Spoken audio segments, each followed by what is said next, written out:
So you want to try something wild? Just highlight 59 to 48 and just say, do the same thing here. Just out of curiosity, see what will happen. Yeah, because it shows up as 13 lines selected. Yeah, let's just see what happens because I'm curious. I mean, because it knows what we just did. We basically took CSS, converted it to some type-safe clay library, and now we're wanting to convert CS, like basically raw strings, into a type-safe HTML sort of library or something, right? So the next feature I want is for the front matter on the markdown to potentially select between a style that gets this right or we get it working.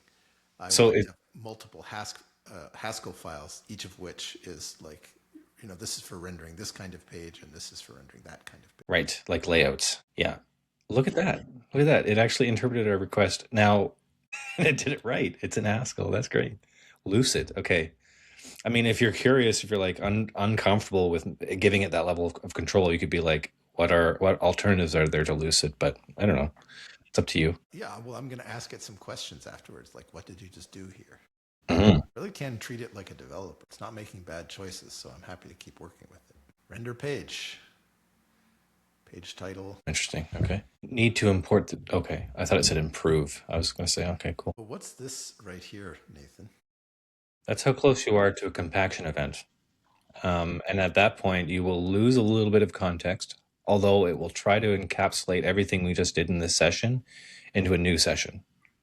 So its working memory will be the new file it starts with, which comes from itself of writing a summary of the past session, and that's its running memory, right? So it's condensed. Awesome. Okay. Yeah. So compaction events do take a little while, a few minutes, but they allow you to go from session to session with. It's like if you take a copy of a copy of a copy, you do lose granularity after time. So if you have very, very long working sessions, then it's like, that's where the design files come in. When you make some important decisions that you think will span the whole project, that's when it's good to put them in some sort of design file that you can. We're back to get the Yeah. context. Yeah. Well, Yes. you know what though? This in AI's defense, the same is true of a human. Like Yes. you Yeah. basically need the same thing. Otherwise, the human's like, oh, what the hell were we doing here? I forget what we were doing. But we talked about this last time. The trade-off and the benefit to allowing AI to do so much is that you become the best source of knowledge of like the major decisions in your project. You remember more with more specificity than perhaps AI does because it's concerned with the details of the code and you're concerned with the big picture stuff. So, yeah. Saying all the tests passed, the HTML template is now generated by Lucid. And it's got a clickable thing. I'm going to click on it. Yeah, I was. Yes, it can take all your human slop and figure it out anyway. Yeah. We'll take its AI slop. It can take our human slop. Okay, they're a natural pair, the same author. Interesting. Same monadic style. Blaze HTML. Yeah, see, there's the less type safe option like this one.